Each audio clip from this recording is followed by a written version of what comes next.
그리고 무엇보다도 위험성이 있어야 됩니다. 실질적 위험성이 있어야 됩니다.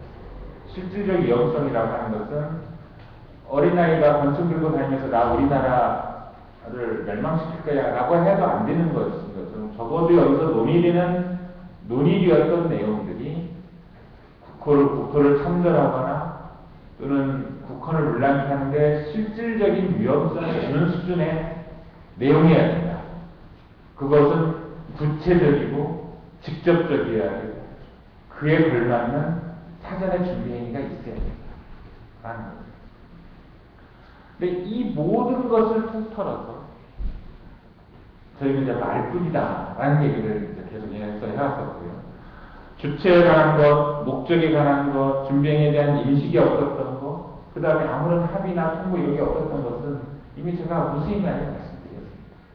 자, 그러니까 그러면 다 차치하고 이날에 있었던 발언이 그러면 다 차치하고 그래 재판부 얘기한 대로 다 그렇다고 치자.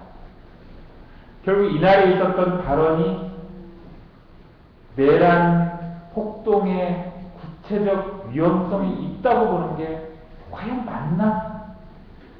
저는 단적으로 단언하면 이 요건 하나만 가지고도 이건 내란 홍보 선동이 아니다. 어떻게 이게 실질적 위험성이 있다라고 얘기를 하느냐라고 하는 부분입니다. 자, 실질적 위험성에 관해서 재판부가 적시하고 있는 것은 사전 준비가 되어 있었다. 구체성을 갖고 있고 직접성을 갖고 있다라고 하는 건데 그 설실인 내용들이 어떤 거냐, 실제 진실이 어떤 거냐라는 것만 조금 더 말씀을 드리면요. 우선 이 사건의 재판의 대상은 말입니다. 어떤 문건이 있는 것도 아니고 그 다음에 그 말을 뒷받침하기 위한 어떤 사후적인 행위나 실천이 있었던 것도 아니에요. 말입니다. 그러니까 말이라는 것은 뭐냐면 내가 이런 것을 해봤는데 라는 것조차도 말입니다. 내가 무엇을 알아봤는데 라는 것조차도 말이라는 거예요.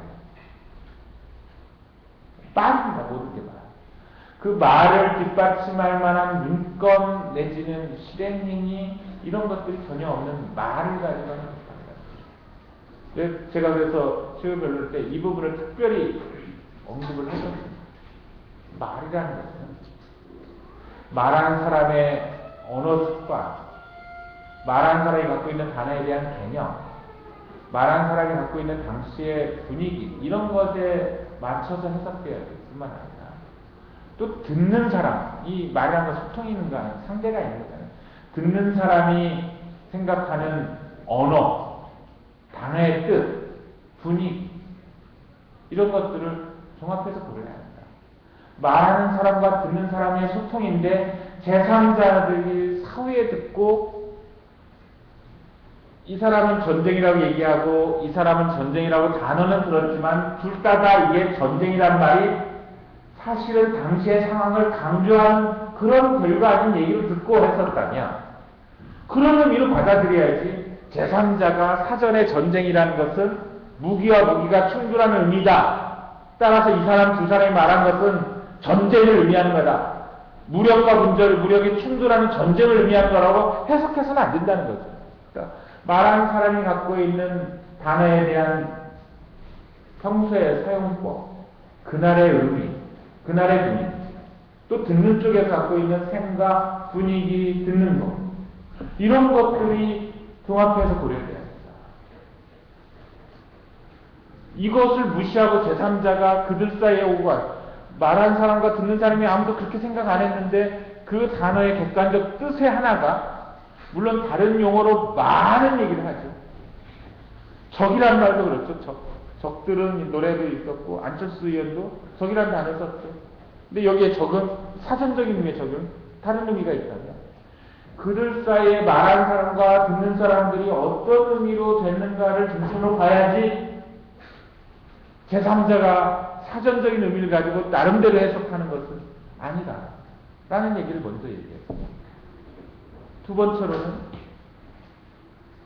말을 함에 있어서도 많은 사람들이, 저도 지금 뭐 24년간 변호사가 말로써 하는 직업이긴 하지만 대단히 흥설수설하고 있잖아요. 가끔은 발음도 안 나오고 엉뚱한 단어도 나오고 말 끝나고 나서 아차 하기도 하고 말이기 때문에, 글 같은 경우는 일정한 지적 능력이 있는 사람이라면 자기가 하고자 하는 말을 정리정돈하면서 쓰지만, 말은 원고도 없이 하는 말은 그냥 어떤 의도는 갖고 있지만 말을 하다 보면 의도에서 약간은 왼쪽으로 약간은 오른쪽으로 비껴갈 수도 있는 거고, 그래서 다시 주어 담으러 되돌아올 수도 있는 거고, 이런 말이라는 거예요. 그런 특성들을 고려해야 되고, 세 번째로는 이 말이라는 것도 있지만 우리가 지금 그 현장에 가서 판단하는 게 아니라 타임머신 타고 가는 것이 아니라 음성 파일을 들을 뿐이다. 근데 5월 12일 날 음성 파일은 이게 당시의 대화 내용도 정확하게 전달되지 않을 뿐만 아니라 분위기나 이런 것들은 거의 전달이 안 된다. 박수 소리는 나고 웃음소리는 나지만 그것에 이렇게 앉아있는 이 분위기가 하나하나 전달은 안 된다. 따라서 이 음성 파일의 한계를 인정해야 된다. 한계를 인정할 때 어떻게 인정하느냐? 그러면 음성 파일에 들어있지 않는 분위기나 내용은 당시 참석자들의 증언을 통해서 보완이 돼야 된다. 참석자들의 증언이 있음에도 불구하고 음성 파일만 가지고 나름대로 추측하고 추정해서는 안 된다. 추측하고 추정함에 있어서도 의심스러울 때는 피고인의 이익으로라고 하는 의미에서 다소 그런 의심이 들더라도 그것은 그건 의심일 뿐이지, 명백한 증거로 확인된 건 그것뿐이라면 그걸 가지고 함부로 추정해서는 안 된다라는 얘기들을 다 했었습니다. 바로 그런 여러 가지 것들이 적용되는 이날의 말이죠. 했던 말, 그리고 했던 말에 지금 했던 말 속에서 구체성, 직접성, 사전 준비를 다 조출하고 있다는 겁니다. 말을 가지고 조출하고 있다는 겁니다. 사전 준비에 마찬가지죠. 통상적으로 준비행위 했으면 보통은 이걸 준비했습니다. 하다못해 압력밥솥이라도 가져와야 되잖아요. 폭탄을 사용하려고. 사제총 만들다가 만 거라도 가져와야 되잖아요. 사전 준비했다. 검찰은 얘기합니다. 준비했다면 그 예비가 내란 예비고 이건 음모다. 음모니까 말만 가지고 하는 거다. 아니, 제가 얘기하는 것은 음모는 결의는 말로 하더라도 그 중에 전제로서 사전 준비를 했다니까, 사전 준비했다는 것에 대한 뭔가 하나라도 나와야 되잖아요. 물론 국정원은 냈죠. 코미디 같은 것들을 냈습니다. 뭔가요? 사전 준비했다라는 거. 뭐 군사훈련, 소백산 군사훈련 사전 준비. 그 얼마나 코미디언입니까? 그 다음에 뭐 통신공사의 홈페이지 스마트폰으로 열어봤다는 거, 뭐 어디 가서 봤다. 이게 무슨 사전 준비예요?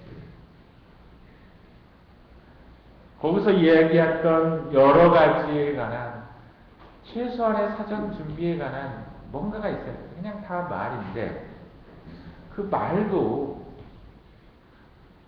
제가 아까 모두에서 얘기했지만 애초에 이게 내란 음모 소송의 자리고 사전 준비 지시가 내려갔다면, 그리고 이 자리에 있었다면 당연히 분반 토론 때 이렇게 얘기하지 않습니까? 저는 뭐를 조사해봤습니다. 조사해본가 이것은 저희가 접근하기 불가능했고 이것은 이런 결과물이 나왔었습니다. 이런 것들에 대해서 유효한 타격 대상으로 삼는 게 저는 가능하다고 판단합니다. 그리고 그것을 위한 수단은 이런 얘기들을 가지고 사전 준비, 그것도 물론 말뿐이긴 하지만 적어도 사전 준비를 추측할 수 있는 어떤 그런 식의 발언이 있었다면 전혀 모르겠는데, 내가 알아봤는데 뭐 이런 느낌, 내가 알아봤는데 이 전직 대통령이 내가 해봐서 아는데 이런 거나 다를 바가 없죠. 내가 알아봤는데, 이건 자신의 말의 신빙성과 무게를 더하기 위한 전형적인 수사 아닌가요? 물론 누구나 그런 수사를 쓰지는 않습니다. 사람마다 그런 수사를 쓰는 사람들이 현실적으로 많이 존재하죠. 내가 알고 있는 걸 뒷받침하기 위해서 내가 확인하지 않는 이 말을 쓰지 않나요? 아마 우리나라 사람의 100명을 가지고 한 달 동안 사용한 언어를 조사하면서 자신이 한 말을 뒷받침하기 위해서 확인하지도 않았고 보지도 않았는데 봤거나 확인했다는 말을 수사하러 쓴 케이스가 몇 건인가를 조사해 본다면 아마 그 100명을 가지고 지난 한 달 사이에 그런 사용을 한 적이 있는가를 물어본다면 저는 적어도 최소한 3분의 1 이상은 한 번쯤은 그런 용어 쓰지 않나요?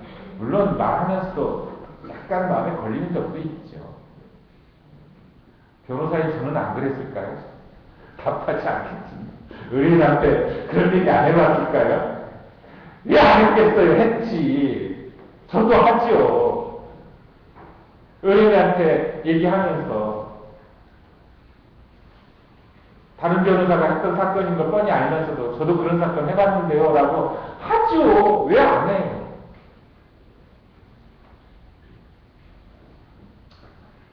말뿐인 사전준비. 그것도 그냥 그런 정도의 사전준비.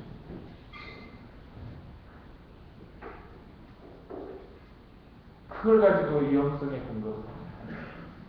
그리고 이제 무엇보다도 이제 RO가 총책이 각 간부들한테 얘기해서 세포 단위로 사전 준비를 하라, 결의대회를 하라 라고 했으면 그 근거가 3인 모임이잖아요. 적어도 이게 정상적인 사실인적이려고 했냐면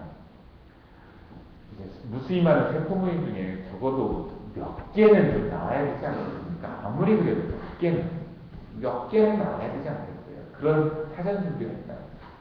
하나를 가지고 모두 다 된다라고 추정을 하는 거예요. 하나를 가지고 여러 세포 모임이 동일한 모임을 가지고 이렇게 모였을 것이다 라고 지금 추정을 하고 있는데, 첫 번째 깨짐. 하나를 가지고 전체를 추정한 것 자체가 논리의 비약이다. 두 번째, 하나 아닌 나머지 것들도 그랬을 것이라고 추정하는 것에 대한 반대 사실이 무수히 많다.